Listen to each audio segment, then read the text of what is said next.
Assalamualaikum warahmatullahi wabarakatuh. Kembali bersama kami dalam acara Dialog Publika, Hukum dan Kebijakan Penyelenggaraan Negara yang merupakan kerjasama antara TVRI Kalimantan Timur dengan Fakultas Hukum Universitas Mula Warman. Acara ini adalah acara yang diselenggarakan 1 bulan sekali di minggu ketiga setiap bulannya dan mengangkat isu-isu hukum yang terjadi di masyarakat, kemudian kita analisa bersama dan bagaimana mendudukkannya di mata hukum. Dan untuk edisi kali ini, kita akan mengangkat tema pro kontra pidana mati di Indonesia.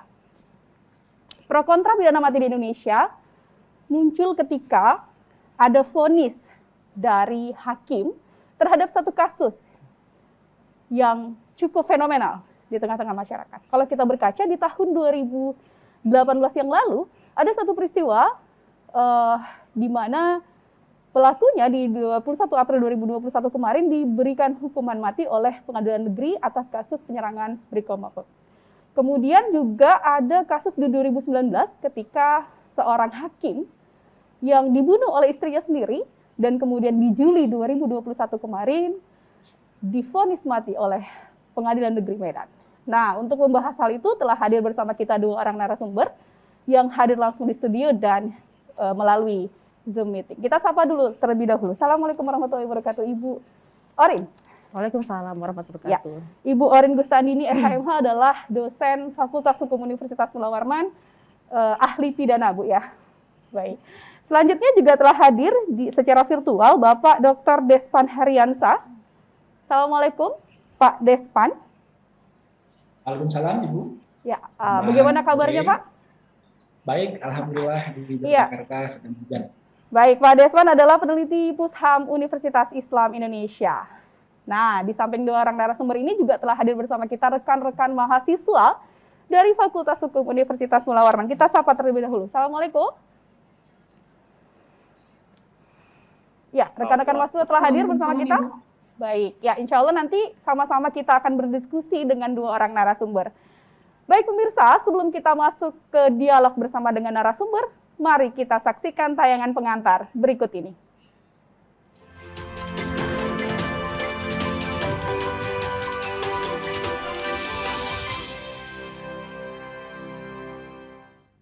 Pro kontra pidana mati di Indonesia. Sebagai negara hukum, Indonesia adalah satu dari sekian negara yang memberlakukan sanksi pidana hukuman mati dalam sistem pemidanaannya. Berdasarkan data Amnesty International Indonesia, terdapat setidaknya 383 vonis pidana mati dijatuhkan kepada para pelaku tindak pidana selama masa pemerintahan Presiden Joko Widodo. Jumlah itu lebih banyak jika dibandingkan dengan jumlah vonis pidana mati pada masa pemerintahan sebelumnya. Diketahui bahwa selama kurun waktu 10 tahun pemerintahan Presiden Susilo Bambang Yudhoyono, vonis pidana mati telah dijatuhkan sebanyak 143 kali. Dan eksekusi mati telah dilakukan kepada 16 terpidana. Vonis pidana mati pada periode itu umumnya dijatuhkan untuk perkara-perkara narkoba dan tindak pidana pembunuhan berencana. Meskipun sistem pemidanaan Indonesia memberlakukan sanksi pidana hukuman mati bagi para pelaku pidana, namun pro dan kontra penerapannya hingga saat ini seakan belum menemui titik akhir perdebatan. Terakhir, perdebatan mengenai pro dan kontra penerapan pidana mati di Indonesia muncul saat keluarnya putusan Pengadilan Tinggi Bandung pada 4 Maret 2022 yang menjatuhkan hukuman mati kepada terdakwa Heri Wirawan. Heri diputus terbukti bersalah melakukan pemerkosaan terhadap 13 santriwati. Terhadap vonis pidana mati itu, para ahli hukum hingga masyarakat umum memberi pendapat yang beragam. Sebagian mengatakan bahwa tidak selayaknya putusan pidana mati dijatuhkan, oleh karena hak untuk hidup adalah hak asasi manusia yang sifatnya tidak dapat dibatasi dalam keadaan apapun. Sebagiannya lagi mengatakan bahwa pidana mati adalah hukuman yang pantas untuk dijatuhkan kepada seorang yang dicap sebagai predator santriwati. Terlepas dari pro dan kontra, muncul beberapa pertanyaan besar soal bagaimana sebenarnya sistem pemidanaan Indonesia mengatur sanksi pidana mati. Benarkah penerapannya melanggar hak asasi manusia? Dan seberapa efektif sanksi pidana mati sebagai lampu kuning bagi setiap masyarakat agar tidak terlibat dalam tindak pidana? Saksikan jawaban selengkapnya dalam Dialog Publika, Hukum dan Kebijakan Penyelenggaraan Negara edisi hari ini.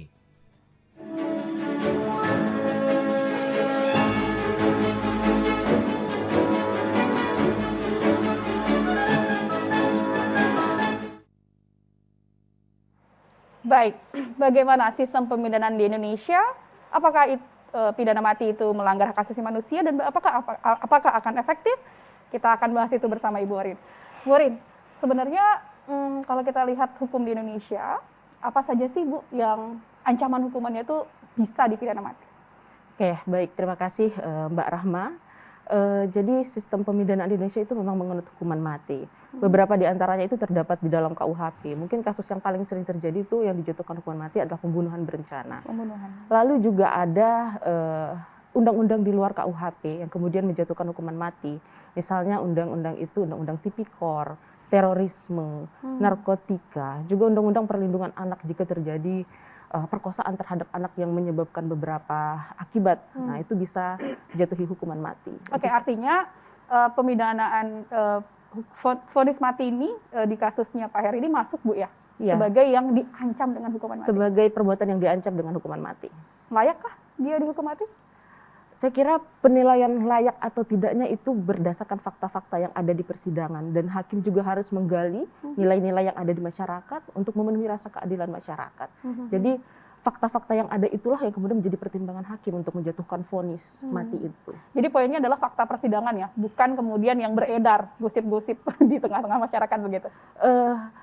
Gosip-gosip kalau fakta-fakta persidangan itu kan kemudian menuntun hakim untuk menentukan vonis mana yang paling sesuai, karena ancaman pasal yang dijatuhkan kepada saudara Heri Wirawan itu dia bukan ancaman pidana hanya vonis mati, tapi juga alternatif sifatnya. Jadi ada seumur hidup, ada pidana penjara maksimal, sampai dengan vonis mati. Dan fakta-fakta persidangan mungkin saja sangat mungkin membawa hakim kemudian memutuskan bahwa kejahatan ini adalah kejahatan yang pantas untuk dijatuhi vonis mati. Dan ini dianulir ya dari pengadilan pertama? Ya, sepengetahuan saya dari PN seumur hidup, kemudian dibanding oleh jaksa, jaksa menjatuhkan jaksa membanding, kemudian hakim menjatuhkan putusan. Oke, jadi di pengadilan negeri itu seumur hidup begitu? Iya. Lalu kemudian respon masyarakat yang begitu besar ya, lalu kemudian banding dan akhirnya di pengadilan tinggi divonis mati. Divonis mati. Dan sampai sekarang masih ada perdebatan soal itu ya? Masih ada. Oke, kita coba ke Pak Desvansya dulu, bisa? Oke, atau saya ke Bu Orin lagi? Ya, Bu Orin. Oke, kalau ke Bu Orin ini, kalau melihat tadi nih fenomena di masyarakat terkait dengan pro kontra pidana mati ini, seberapa besar sih Bu tekanan publik ini Bu terhadap satu peristiwa yang menggegerkan begitu? Karena memang kan tadi dikatakan kasus-kasusnya itu tertentu ya, misalnya narkotika, lalu kemudian perlindungan anak dan lain-lain. Nah, untuk kasus Heri ini gimana Bu? Saya kira pro kontra di masyarakat itu biasa ya. Jadi lagi-lagi saya kembali bahwa fakta persidangan itu sangat mungkin membuat hakim memilih di antara alternatif vonis itu sehingga kemudian menjatuhkan hukuman mati. Dan hakim itu kan wajib menggali nilai-nilai yang ada di masyarakat, menggali nilai keadilan. Bagaimana kalau kita baca, saya belum baca putusannya secara utuh ya, hanya melihat beberapa dari media, bagaimana kronologinya, bagaimana motif yang digunakan, bagaimana korbannya itu anak-anak, modus yang digunakan seperti apa, terus melahirkan berapa bayi dari perbuatannya itu gitu, dan modus-modus yang digunakan kan juga mengerikan gitu. Ada modus dikatakan bahwa ahli psikolognya mengatakan bahwa psikiaternya itu menggunakan cuci otak dan sebagainya. Itu kan hal yang sangat mengerikan dan itu dilakukan terhadap anak-anak. Saya kira siapapun akan terluka dengan perbuatan seperti itu. Baik, Pak Desvan, bagaimana Pak komentar Anda? Apakah vonis mati terhadap si Heri ini gitu ya layak atau tidak, Pak? Oke, baik. Terima kasih, Mbak Rahma. Pertama, saya ingin menegaskan bahwa saya dari Pusat UII, termasuk juga Pusat UII secara kelembagaan, itu mengutuk keras berbagai tindakan-tindakan kejahatan, termasuk hukuman mati, korupsi, dan berbagai tindakan kejahatan lainnya. Tapi pertanyaan berikutnya adalah, apakah kemudian hukuman mati tepat diberikan kepada kejahatan itu. Kalau kita berkaca pada tema yang sedang kita bahas kan terhadap pemerkosaan terhadap 13 orang santri. Nah, dari perkara itu justru saya melihat yang pertama tidak tepat dijatuhkan hukuman mati. Kita atau kami secara prinsipil telah menyatakan bahwa hukuman mati itu melanggar hak asasi manusia. Ada harkat, ada dignity manusia yang tidak bisa dihilangkan. Dan bahkan sebenarnya Undang-Undang Dasar kita menjamin bahwa hak hidup itu merupakan satu dari sekian banyak hak, lebih kurang ada 5 sampai dengan 6 hak yang tidak bisa dikurangi dalam keadaan apapun, atau ada yang membahasakannya tidak bisa diganggu-gugat. Ya. Itu yang pertama. Yang kedua, coba kita lihat apakah efektif memberikan hukuman mati kepada pelaku. Nah, ternyata kalau kita belajar dari kasus yang ada di Indonesia, atau kita belajar terhadap kasus-kasus yang terjadi di negara lain, rupanya itu tidak efektif. Oke, kalau Pak. kita lihat, ya. Baik, sebelum kita bicara efektif atau tidak efektif, Pak Desvan, artinya sebenarnya kita tidak hanya melihat kasus Pak Heri gitu ya, tapi ini bridging kita untuk membahas tentang pidana mati. Artinya Pak Desvan sendiri memandang bahwa yang diatur dalam KUHP dan undang-undang yang lain terkait dengan ancaman pidana mati itu harusnya tidak ada, begitu? Betul, betul sekali. Jadi kenapa hukuman mati sampai hari ini masih diakui, masih divonis oleh hakim? Karena itu undang-undang kita, RKUHP, termasuk undang-undang narkotika, termasuk undang-undang pelecehan seksual terhadap anak, juga undang-undang korupsi masih mengakui hukuman mati. Nah, meskipun sebelumnya sudah beberapa kali diujikan ke Mahkamah Konstitusi dan ternyata Mahkamah Konstitusi masih enggan untuk mengakui, dan ya negara kita sampai hari ini masih mengakui hukuman mati yang di banyak negara, baik negara maju maupun negara berkembang, hukuman mati itu sebenarnya sudah ditinggalkan. Terlebih hukuman sekarang ini pendekatannya bukan lagi balas dendam, bukan lagi penghukuman, tapi pemasyarakatan terhadap pelaku. Oke, baik. Pak Desvan, saya catat poinnya adalah mengapa ini masih terus jadi pro kontra, karena memang secara aturan, secara normatif kita masih mengakui itu dalam sistem pemidanaan kita, dan itu kemudian dipandang melanggar hak asasi manusia. Begitu ya Pak Desvan ya? Ya, betul. Baik, saya kembali ke Bu Orin. Gimana Bu Orin? Kalau kemudian melihat meskipun diatur secara normatif begitu ya di Indonesia, tetapi kemudian secara pertimbangan lain misalnya hak asasi manusia, ternyata ini juga dianggap tidak bisa ini dilakukan hukuman itu. Oke, jadi sebenarnya kalau kita berbicara hak asasi bisa atau tidak, saya kira putusan MK yang juga disebut tadi sama Pak Desvan ya, itu juga sudah final kan, bahwa tahun 2012 itu MK sudah menyatakan bahwa hak asasi manusia itu memang sifatnya terbatas. Dia dibatasi oleh hak-hak orang lain, dan itu semata-mata tujuannya untuk menjamin ketertiban yang ada di dalam masyarakat. Itu walaupun ada hak hidup dan sebagainya yang diakui, right to life itu diakui sebagai hak yang tidak bisa dikurangi dalam keadaan apapun, tapi kemudian pasal 28J Undang-Undang Dasar itu kan mengatakan bahwa hak asasi itu dibatasi untuk demi penghormatan atas hak dan kebebasan orang lain, untuk menjamin ketertiban masyarakat, nilai-nilai dan sebagainya yang ada di masyarakat. Jadi saya kira perdebatan terkait dengan hak asasi itu juga sudah selesai, karena hak asasi itu sifatnya sangat terbatas, itu tadi juga terbatas maksudnya. Jadi ketika katakanlah kasus yang terjadi seperti kasus perkosaan itu, dan kemudian dia diancamkan oleh hukuman mati dan sebagainya, saya kira kalau memang hukuman mati ada di dalam undang-undang dan itu tidak konstitusional, ya sah-sah saja diterapkan berdasarkan pertimbangan hakim. Oke, baik. Saya kembali ke Pak Desvan. Saya kira ini menarik Pak Desvan. Kalau kita melihat data, tren penjatuhan vonis mati ini semakin tahun tuh semakin meningkat gitu ya. Bahkan di era pemerintahan Jokowi saat ini itu jauh lebih tinggi daripada di era-era sebelumnya. Di catatan saya itu di 2020 saja ada 117 vonis mati, ketimbang di tahun 2019 hanya ada sekitar 80 dan sebelumnya sekitar 40 vonis. Nah, dengan tren kenaikan seperti ini, bagaimana Pusham UI atau Pak Desvan sendiri menilai hal ini, Pak? Oke, baik. Pertama, Mbak Rahma, saya ingin menegaskan bahwa negara kita termasuk juga Mahkamah Konstitusi itu salah tafsir dalam melihat Undang-Undang Dasar. Pasal 28I itu bicara tentang pengurangan non-dirigible rights, pengurangan ya. Sementara pasal 28I itu bicara tentang pembatasan. Jadi beda, teorinya pun berbeda antara pengurangan dengan pembatasan. Pembatasan itu memang boleh dilakukan pembatasan. Negara boleh membatas, tetapi untuk hal-hal yang boleh dibatasi. Sementara pengurangan itu beda konteks. Hanya bisa dikurangi dalam hal negara dalam keadaan darurat.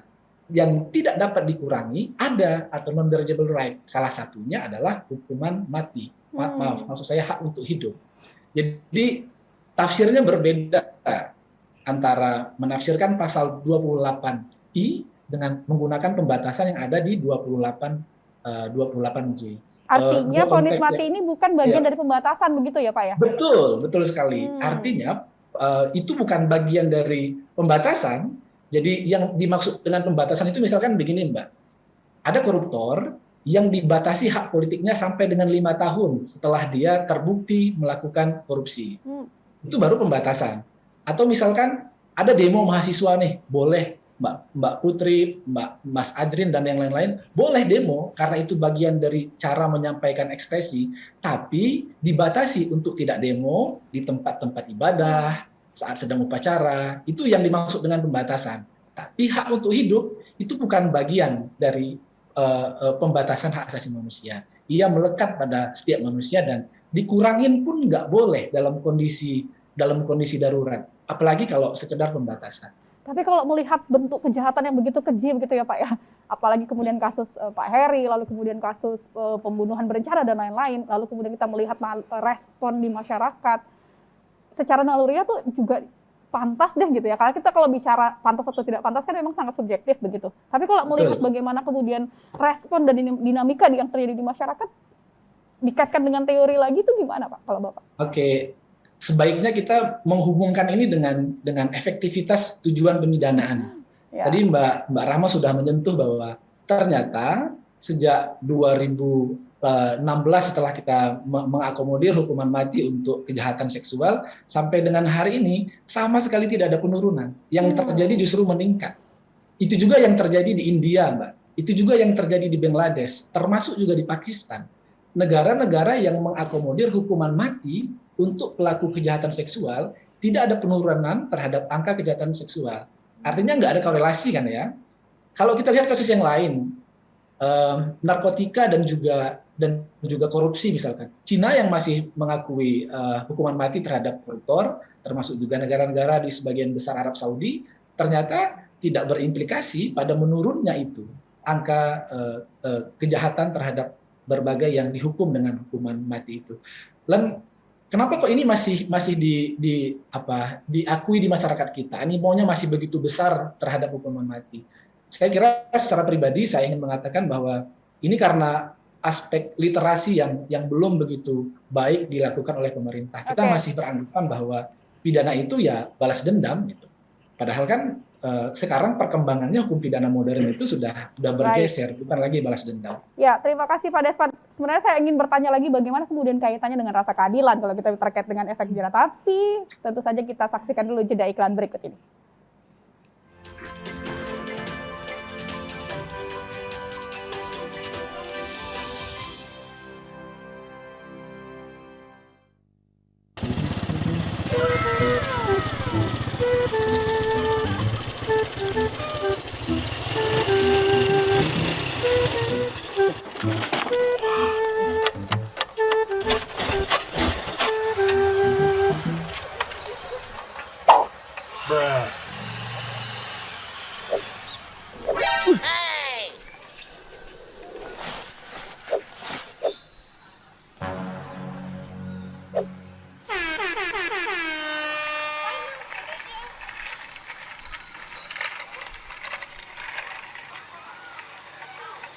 Maju sini, cepat. Cepat.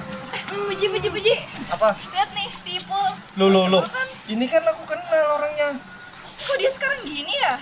Yang ini kan orangnya Masya Allah, puasa-puasa gibah. Banyak orang puasa, tapi nggak dapat apa-apa. Cuma dapat lapar. Sudah, Ikam jangan bergibah. Ini bulan baik. jadikan dengan pekerjaan-pekerjaan yang baik. Ya, jangan gibah, perbanyak ibadah. Paham? Iya paham Pak Ji.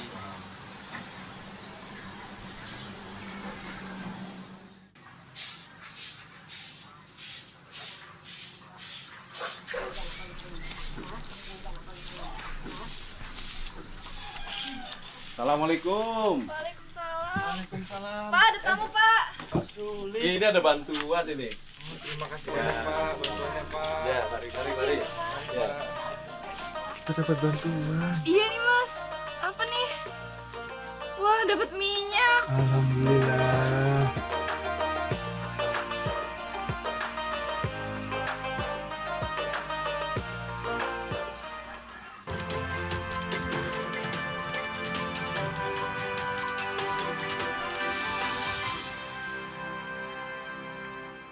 Masih bersama Dialog Publika Hukum dan Kebijakan Penyelenggaraan Negara dengan tema pro kontra pidana mati di Indonesia.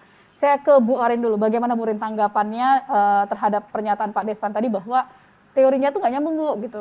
Antara pengurangan dan pembatasan. Silakan Bu. Saya kira di situ jelas ya, putusan MK sudah menyatakan bahwa penerapan hukuman mati itu tidak konstitusional dengan menggunakan penafsiran sistematis. Jadi 28E sebagai penutup adalah 28J, sehingga yang menjadi acuan itu adalah 28J. Seperti itu, sehingga itulah yang menyebabkan undang-undang kita juga masih menganulir adanya hukuman mati itu gitu. Terus tadi terkait dengan apakah efektif atau tidak dan sebagainya. Saya mau bilang seperti ini, bahwa kalau hukuman mati itu selalu diidentikan dengan solusi gitu. Hukuman selalu diidentikan dengan solusi, maka hukuman apapun itu sebenarnya bukan solusi untuk menghilangkan kejahatan. Jadi yang hukum pidana 7 itu adalah menghapuskan simptom atau gejala. Yang dihapuskan adalah gejala orang lain yang mungkin dia berposisi sama, berkedudukan sama, punya kesempatan yang sama, tidak berani melakukan itu. Gitu. Jadi simptom. Beda halnya dengan kausa. Kausa itu kalau kita ingin menghilangkan kejahatan, maka yang kita suntik adalah kausanya.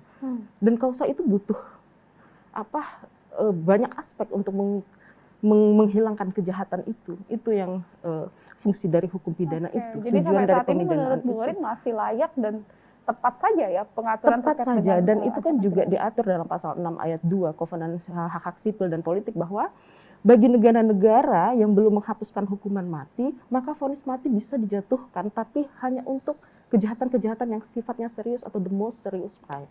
Jadi sudah clear saja untuk menjatuhkan Artinya hukuman mati sebenarnya itu. sah-sah saja sepanjang dibatasi pada jenis-jenis kejahatan tertentu. Iya. Baik, oke. Saya menyapa mahasiswa terlebih dahulu. Saya menyapa Sonia Togatorap. Sonia, silahkan berikan pertanyaannya kepada Bu Orin atau kepada Pak Desvan. Silahkan. Oke, terima kasih. Mohon izinnya Bu Orin sama Pak Desta. Berbicara pidana mati bukanlah hal yang baru-baru ini kita dengar ya. Hampir seluruh masyarakat tahu dan punya bayangan mengenai pidana mati ini. Ya, hukuman mati ya resmi diakui bersamaan dengan adanya hukum tertulis. Di Indonesia sudah banyak orang dihukum mati dan yang ini mengikuti sistem KUHP peninggalan Belanda dan masih berlaku hingga saat ini. Penjatuhan pidana kepada pelaku tindak pidana merupakan kewenangan hakim dengan mempertimbangkan secara yuridis maupun secara sosiologis agar pidana yang dijatuhkan dapat bermanfaat bagi para terpidana dan itu sesuai dengan perbuatan apa yang ia lakukan. Namun penjatuhan pidana meskipun telah dipertimbangkan secara sosiologis maupun secara yuridis, tetapi tetap saja ia merupakan suatu penderitaan yang dirasakan tidak enak oleh yang dikenai. Oke, Sania langsung ke pertanyaannya, Sania. Karena dirasa ini tidak sesuai gitu. Dari beberapa kalangan pro dan kontra, ada beberapa yang saya garis bawahi sebagai generasi muda atau sebagai agent of change dalam suatu negara.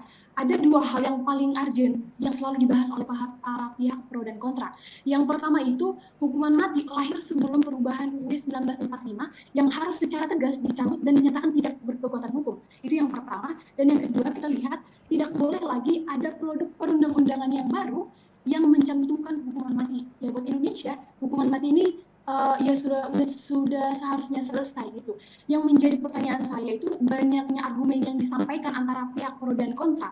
Ini dikategorikan sebagai pengingkaran terhadap konstitusi karena tidak sesuai dengan keadilan yang diberikan oleh konstitusi. diri Ibu. Ya, saya ingin menangkap poinnya Sonia. Artinya Sonia mengeluapkan kegelisahannya ya bahwa arus-arus pro dan kontra ini, dan meskipun Sonia juga sepertinya punya standing kontra ya terhadap pidana mati, tapi Sonia menggarisbawahi perdebatan soal pro dan kontra. Mungkin Bu Orin ingin menanggapi, silakan. Ya, pro dan kontra itu biasa saya kira. Dalam konteks HAM yang sifatnya universal dan menganggap bahwa hak untuk hidup itu tidak bisa dikurangi, ya memang akan seperti itu gitu. Tapi kalau kita melihat dalam konteks Indonesia, HAM itu kan sudah dinyatakan bahwa tidak absolut, hak itu bisa dikurangi. Ketika orang lain mengganggu hak orang lain gitu, maka sistem pidana itu yang akan bekerja seperti itu gitu. Secara normatif ada begitu. Dan saya mau katakan bahwa penjatuhan hukuman mati itu bukan sebuah hal yang mudah pasti. Ya, kenapa akhirnya hakim sampai pada hukuman mati itu bukan sesuatu hal yang mudah. Banyak aspek yang menjadi pertimbangan hakim. Dan perjalanannya pun panjang, Bu ya. Jadi Ya, kalau divonis pun tidak harus langsung divonis karena ya, panjang sekali prosesnya. benar sekali. Dan pasti memperhatikan, kalau kita lagi-lagi tadi membahas kasus terkait dengan kekerasan seksual yang Heri Wirawan itu kan juga harus diperhatikan orang yang seharusnya mungkin kita mendapatkan banyak nilai teladan dari dia, tapi justru sebaliknya. Itu. Ya, saya kira demikian. Pak Desvan, komentar Anda Pak terkait dengan pernyataan Sonia melihat perdebatan pro dan kontra ini. Oke, saya ingin mengatakan pertama begini, konvensi sipil dan politik yang ditandatangani tahun 1966 itu memang masih mengakui hukuman mati bagi tindak pidana tertentu. Tapi itu nggak bisa kita tinggalkan atau kita baca secara terpisah, karena di tahun 76-an muncul protokol untuk menjalankan konvensi hak sipil politik itu. Nah, di protokolnya itu sudah dinyatakan dengan tegas bahwa hukuman mati sudah tidak diakui lagi. Itu kalau kita berkaca pada hukum internasional. Yang kedua, kalau melihat dari aspek keadilan, saya kira justru keadilan itu kita kaitkan dengan belum maksimalnya perlindungan yang diberikan oleh negara kepada korban, Mbak. Jadi saya punya cerita begini kira-kira. Di temuan ICJR, mereka mengangkat fakta bahwa banyak sekali korban kekerasan seksual yang tidak berani melapor kepada pihak yang berwenang karena mereka takut kalau yang dilaporkan akan dihukum mati. Karena kalau kita coba mendalami kasus tindak kekerasan seksual ini, ternyata pelakunya adalah orang-orang terdekat. Oke, takutnya justru karena takut divonis mati begitu Pak ya? Betul, jadi dia justru kontraproduktif, Mbak. Anak kalau dia dilecehkan oleh orang tuanya berkali-kali, dia akan takut melaporkan karena yang akan dibunuh, yang akan dihukum mati orang tuanya sendiri. Atau yang lain misalkan, Mbak, saya berikan contoh. Kalau kita ingat tahun 2016 ada inisial Z ya di Bengkulu sana yang dihukum mati. Setelah pelaku dihukum mati, ini keluarganya sampai bertahun-tahun setelahnya itu dikejar sama keluarganya si pelaku karena dianggap sebagai penyebab dihukum matinya si pelaku. Jadi justru korban merasa hidup tidak aman. Oke. Baik, terima kasih Pak Desvan. Saya kira akan berbeda melihat kasus per kasus begitu ya. Kasus kekerasan seksual, kemudian kasus korupsi, kasus pembunuhan berencana tentu saja memiliki rasa yang berbeda. Saya kira nanti kita akan elaborasi lebih dalam. Saya menyapa berikutnya Muhammad Ajri. Silahkan berikan pertanyaannya ditujukan kepada Ibu Orin atau kepada Pak Desvan. Terima kasih Ibu atas kesempatannya, Bu Orin dan Pak Desvan yang saya hormati. Melihat pro dan kontra ini, tentu kita menjadi pertanyaan yang lebih besar bahwasannya, saya berpendapat bahwasannya akan sangat pro kontra. Melihat pandangan Bu Orin melihat bahwasannya ini akan lebih equal nih, lebih setara ketika kita melihat perspektif hukuman mati dapat diterapkan di Indonesia. Namun melihat pendapat dari Pak Desvan juga bahwasanya melihat bahwasanya ini sudah telah kuno dan tidak bisa dilakukan lagi gitu. Tapi saya melihat sebagai perspektif yang lebih restoratif, Bapak dan Ibu sekalian, bahwasanya kejahatan luar biasa kita dapatkan hukuman mati ibaratnya. Ketika kita melihat restoratif biasa dengan pendekatan yang lebih dalam lagi. Berarti based on case yang kita bisa lihat lebih dalam lagi. Namun pertanyaan saya adalah, apakah menurut Pak Desvan, apakah hukuman mati ini dapat direformasi secara lebih lagi untuk bisa mendekatkan terhadap pemindahan yang lebih efektif lagi? Apakah pemindahan yang lebih efektif itu dapat bisa menggantikan hukuman mati itu sendiri kepada pelaku pidana dan korban? Dan juga dan reformasi seperti apa yang dapat diharapkan dan diekspektasikan kepada peradilan di masa depan untuk bisa mengadili hukuman mati ini sendiri gitu. Dan saya sempat terlintas bahwasanya hukuman mati ini dapat terjadi di Indonesia itu karena satu, Bapak dan Ibu sekalian, karena the power of society kita yang masih mengilhami dan bisa mempercayakan peradilan itu kepada masyarakat. Ketika masyarakat sebagian besar berpendapat, oke, itu setuju dihukum mati, oke, itu akan setuju untuk dihukum mati suatu pelaku tindak pidana, maka peradilan akan mengikuti hal tersebut. Dan itulah menjadi tantangan bagi kita sendiri. Terima kasih Ajrin, kami sudah menangkap poinnya karena waktu kita terbatas begitu ya. Silakan Pak Despan, tanggapi terlebih dahulu. Apa yang ditawarkan kalau begitu jika kemudian dianggap hukuman mati tidak efektif, lantas bagaimana nih kita mereformasi terkait dengan supaya tidak terjadi lagi kejahatan-kejahatan seperti itu? Oke, baik. Yang pertama yang bisa kita lakukan dalam konteks itu adalah dengan executive review ya tentu saja, karena judicial review ke Mahkamah Konstitusi tadi Mbak Orim sudah mengatakan itu sudah tidak menjadi jalan lagi karena sudah berkali-kali dilakukan ternyata ditolak. Sebenarnya ada problem di negara kita, harusnya hakim dalam memutus perkara itu sama sekali tidak boleh mendengar tuntutan apapun dari mayoritas. Apapun yang diinginkan oleh mayoritas, dia harus secara strict melihat fakta, melihat secara teoritik, melihat secara filosofis bagaimana perkara yang ia hadapi. Jadi kalau hakim masih mendengarkan dan itu masih menjadi perkara kita di Indonesia, ya sampai kapanpun hukuman mati, saya kira dalam waktu yang sangat lama hukuman mati sulit untuk dicabut di Indonesia. Jadi pertama solusinya adalah executive review karena itu jalan yang mungkin untuk dilakukan. Yang kedua, lalu bagaimana untuk menghentikan hukuman mati? Bagaimana untuk menghentikan kejahatan seksual di Indonesia kalau kita ambil satu perspektif dari aspek kejahatan seksual. Saya kira disahkannya Undang-Undang Tindak Pidana Kekerasan Seksual itu sudah menjadi satu jalan yang sangat responsif bahwa kita memberikan penghormatan dan perlindungan yang lebih kuat kepada perempuan. Tetapi jangan lupa bahwa aspek literasi yang saya sampaikan di awal tadi itu juga penting untuk dilakukan karena problem besar di masyarakat kita masih menganggap bahwa yang dimaksud dengan kekerasan seksual itu adalah pemerkosaan, padahal tidak begitu. Itu ada banyak sekali aspek, ada banyak sekali macam dan jenis kekerasan seksual yang biasa dilakukan, tetapi itu dianggap biasa-biasa saja. Dan satu hal penting ini mungkin yang seringkali kita tinggalkan, bahwa ada satu tembok yang begitu kuat mengapa konteks kekerasan seksual sampai hari ini masih merajalela, karena adanya undang-undang di ITE kita yang masih memberikan ruang bagi seorang pelapor untuk dilaporkan balik sebagai pencemaran nama baik. Itu hampir terjadi di semua kasus. Orang sebagai korban mengaku, tetapi kemudian dilaporkan balik oleh si pelaku karena berdasarkan pada undang-undang ITE ini dan pencemaran nama baik dan lain sebagainya. Oke, baik. Terima kasih Pak Despan. Saya menyapa mahasiswa berikutnya, ada Priscilla Putri Simamura. Halo Priscilla. Ya, halo Ibu. Ya, silakan diberikan pertanyaannya dan ditujukan kepada Bu Orin atau kepada Pak Despan.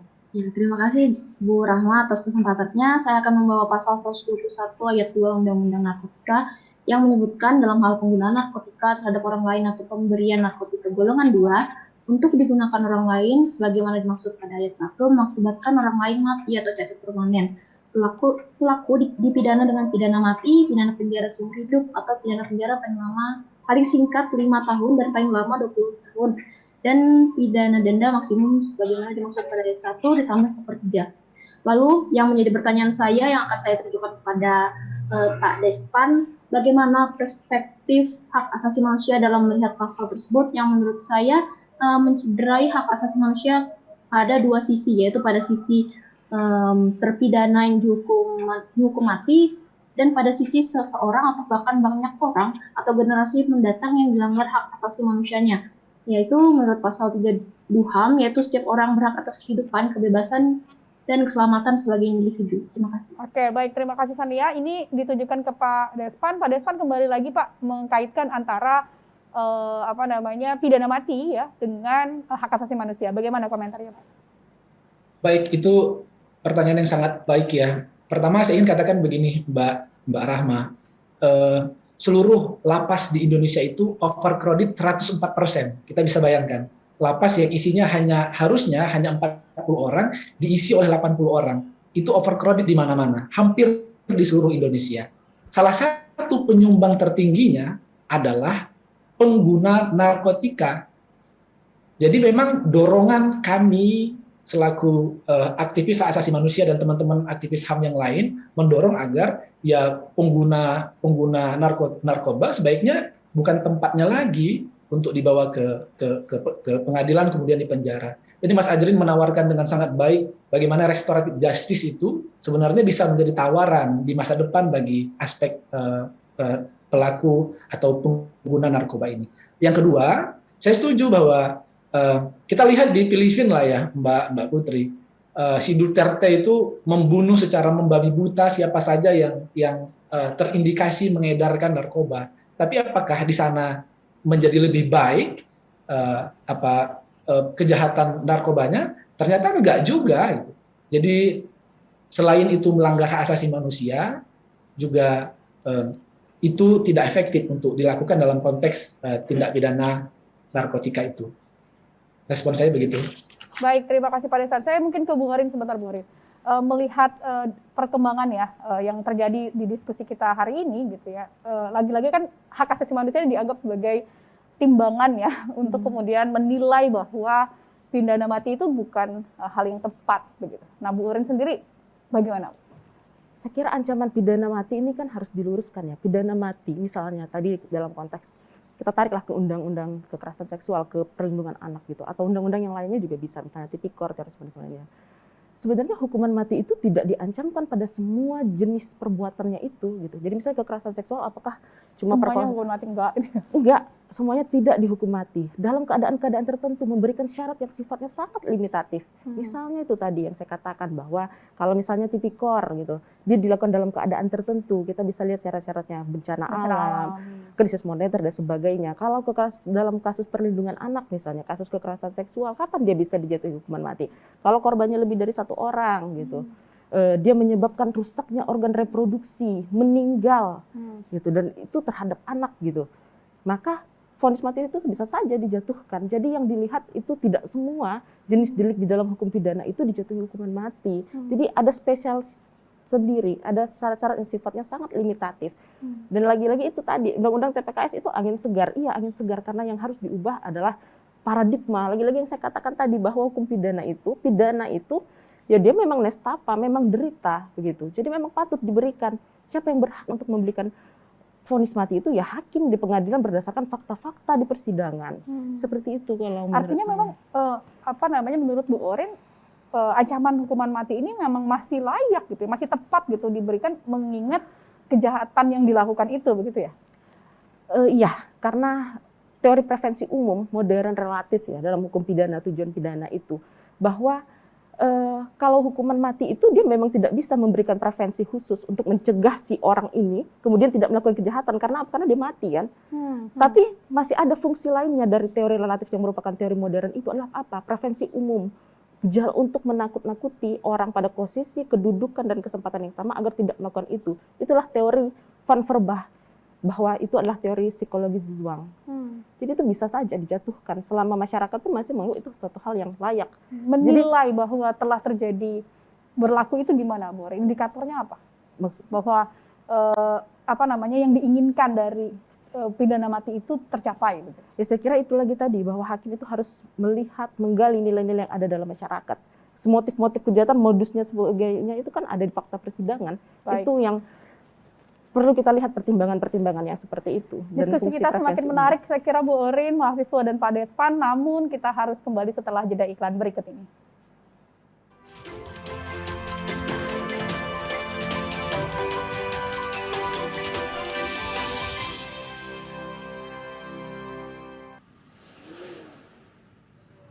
Aduh. Mas, apa ini parfumnya nih? Lain yang ini saya pesan kok. Mana ada awet lagi. Saya ganti, Pak. Loh, sudah, saya tidak mau lagi. Saya tidak mau kesini lagi.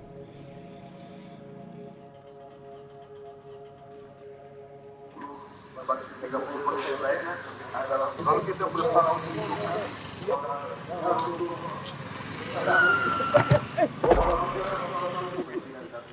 Saya janji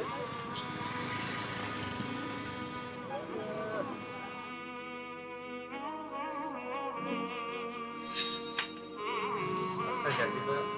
Nggak usah, sudah, saya nggak mau lagi, saya nggak mau kesini lagi.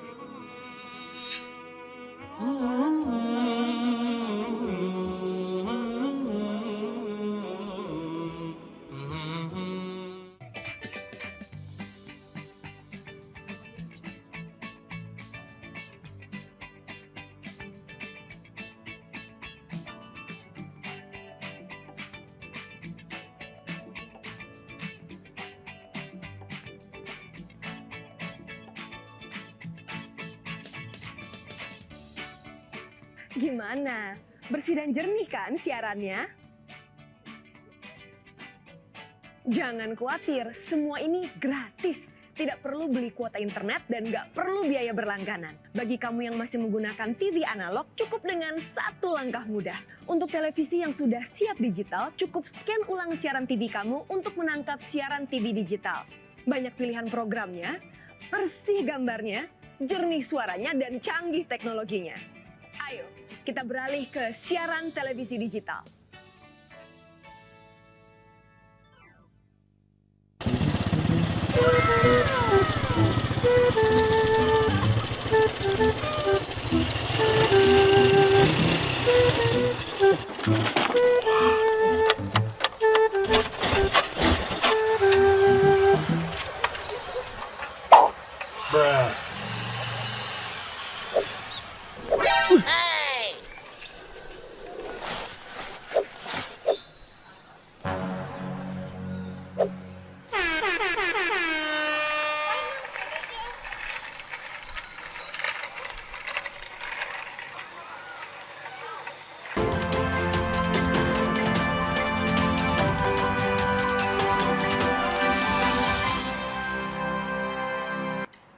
Anda masih bersama Dialog Publika Hukum dan Kebijakan Penyelenggaraan Negara, kerjasama Fakultas Hukum Universitas Mula Warman dengan TVRI Kalimantan Timur. Dan kali ini kita mengangkat tema pro kontra pidana mati di Indonesia.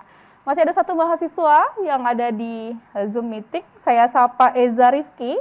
Silakan Eza berikan pertanyaannya ditujukan kepada Bu Orin atau kepada Pak Despan. Baik, pertanyaan saya akan saya tujukan kepada Ibu Orin. Kali ini saya sependapat dengan Pak Despan bahwa setiap manusia memiliki hak untuk hidup sesuai dengan Deklarasi Umum Hak Asasi Manusia pada pasal 3. Kemudian pada almarhum Profesor Baharudin Yusuf Habibie juga pernah mengatakan bahwasanya hak untuk hidup adalah Tuhan yang menentukan, sebagaimana Indonesia adalah negara yang Pancasila. Pada sila ke-1 adalah Indonesia merupakan negara yang berketuhanan yang Maha Esa. Kemudian sesuai dengan konstitusi kita pada pasal 28 itu hal mengatur tentang hak asasi manusia, di mana pada pasal tersebut kita mengakui bahwa setiap manusia diberikan hak untuk hidup, hak untuk didengarkan pendapatnya, dan hak untuk mendapatkan keadilan. Lantas mengapa di Indonesia masih menerapkan hukuman mati, padahal secara konstitusi Indonesia sangat-sangat melarang hal tersebut. Bahkan di beberapa negara pun hukuman mati ini sangat sudah tidak relevan dan sudah tidak menimbulkan efek yang jera bagi tersangka-tersangkanya. Mungkin itu saja, Bu. Oke, terima kasih. Eza, silakan Ibu Orin tanggapannya. Oke, baik. Jadi kalau di negara-negara lain itu sudah tidak diterapkan, bukan berarti Indonesia tidak bisa menerapkan itu gitu. Jadi penerapannya juga sangat tergantung kepada kebutuhan masyarakat atau nilai-nilai yang dianut di dalam masyarakat itu gitu. Jadi kan hukum dan keadilan itu tidak lahir begitu saja, tapi muncul bersama-sama dengan perasaan keadilan masyarakat, sehingga vonis mati itu tetap diterapkan seperti itu.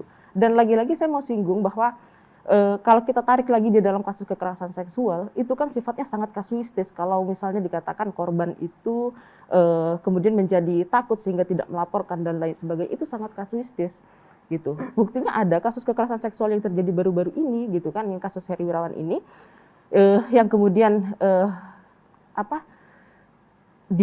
pelakunya itu merupakan orang yang harusnya menjadi teladan, tapi justru berbuat sebaliknya gitu. Apakah itu adil bagi korban gitu? Untuk tidak diterapkan vonis mati gitu. Dan ingat bahwa hak untuk hidup itu di dalam konteks hukum pidana itu bisa dirampas, penghilangan nyawa itu setelah melalui proses peradilan pidana atau sistem peradilan pidana. Yang tidak boleh itu adalah kalau hak untuk hidup itu dirampas secara sewenang-wenang, itu yang tidak boleh. Tapi kalau hak untuk hidup itu kemudian dirampas berdasarkan sistem peradilan pidana, itu sah-sah saja. Dan undang-undang pun mengatakan demikian. Saya kira seperti itu. Jadi Mbak Rahma. mengukurnya itu bukan hanya kemudian dari aspek efek jeratnya begitu ya, Iya. tapi juga rasa keadilan bagi si korban, keluarga Iya. korban begitu ya Bu Orin ya. Benar. Dan lagi-lagi bahwa ini bersifat limitatif, diancamnya terhadap jenis pidana tertentu, dan pemutusannya pun juga berhati-hati begitu ya Bu Harus Orin sangat ya? berhati-hati. Jadi hukum pidana dijatuhkan hukum pidana mati itu juga harus selektif dan hati-hati.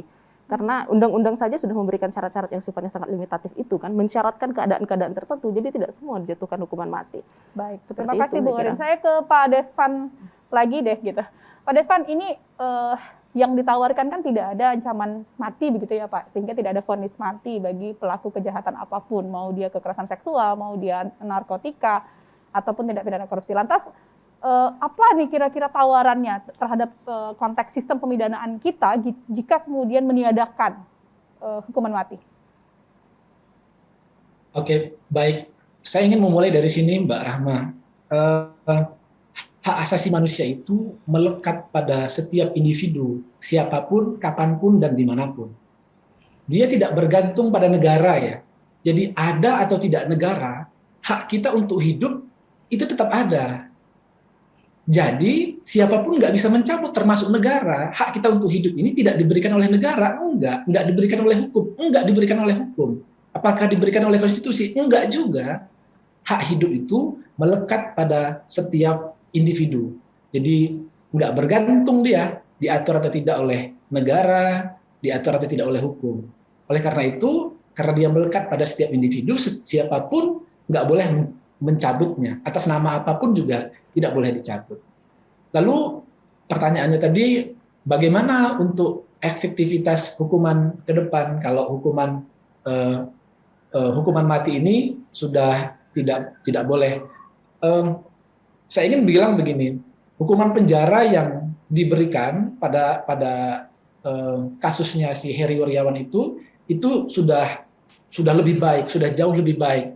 Meskipun hukuman penjara itu bukan satu-satunya hukuman yang efektif ya, karena kita sendiri mengakomodir itu dari Belanda dari Prancis, yang benar-benar memaknai kemerdekaan itu adalah sesuatu yang sangat penting.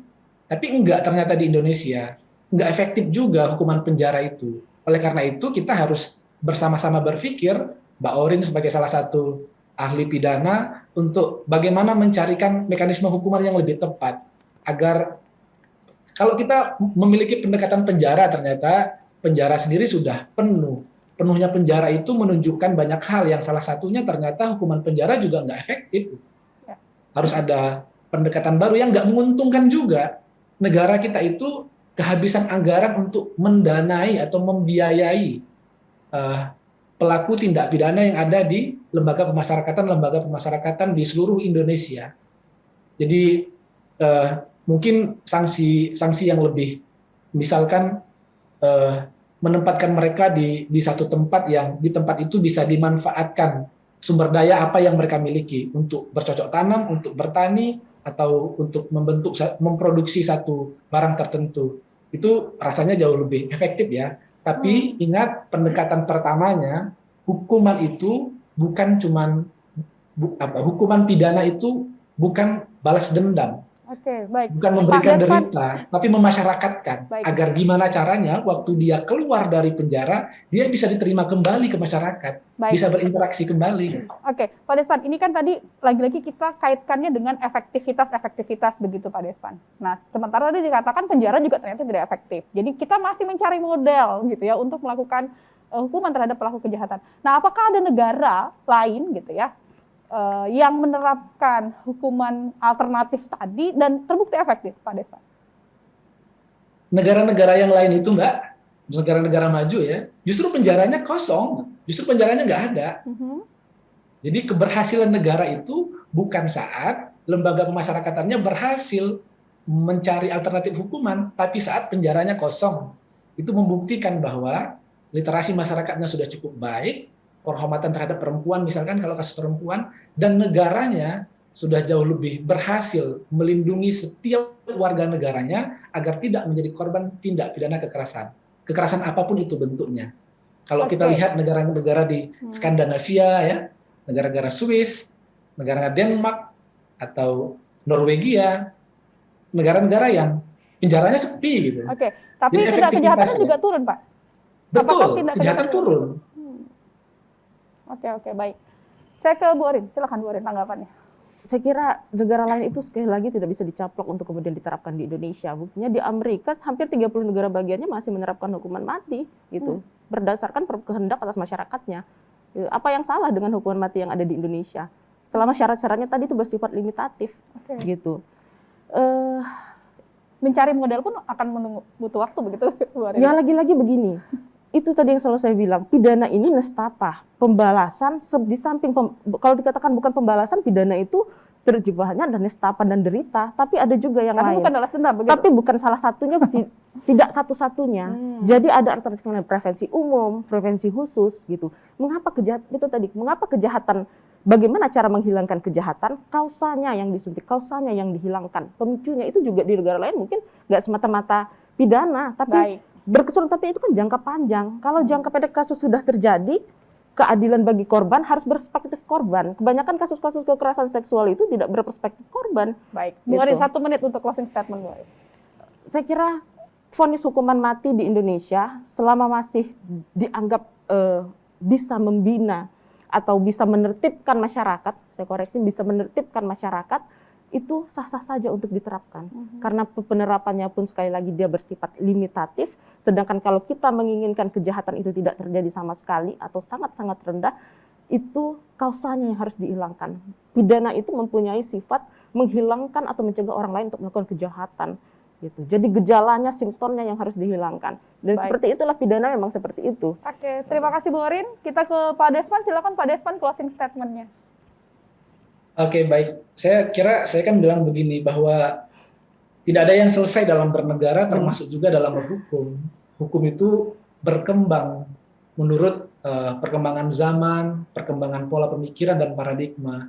Sekarang mungkin kita masih mengakui hukuman mati karena memang paradigma yang masih begitu kuat, selain positivisme juga aspek balas dendam dalam hukuman pidana. Tapi saya sangat yakin dan kita tidak boleh menutup kemungkinan di masa yang akan datang bahwa kita akan dan mesti meninggalkan hukuman mati karena itu mencederai harkat dan martabat manusia. Baik, terima kasih Pak Despan. Itu tadi closing statement dari 2 orang narasumber kita pada kali ini. Terima kasih kepada para mahasiswa yang telah hadir di Zoom meeting. Kita dada-dada. Dan terima kasih kepada Pak Despan yang telah menemani kita dalam dialog publika hari ini. Terima kasih juga kepada Bu Orin, dan lagi-lagi kalau kita bicara terkait dengan hukuman mati masih terus berpro dan masih terus kontra begitu, termasuk dalam diskusi kita kali ini, dan tidak akan selesai begitu pembahasan soal hukuman mati ini. Namun lagi-lagi ada banyak aspek yang perlu dipertimbangkan. Saya kira hak asasi manusia bukan satu-satunya yang bisa kita jadikan pertimbangan, ada banyak sekali aspek-aspek tertentu yang kita bisa jadikan sebagai patokan untuk menilai terkait dengan pidana mati di Indonesia. Saya kira demikian dialog publika kita edisi hari ini, pro kontra pidana mati di Indonesia. Terima kasih atas kebersamaan Anda. Saya Rahmawati Al-Hidayah pamit undur diri. Assalamualaikum warahmatullahi wabarakatuh.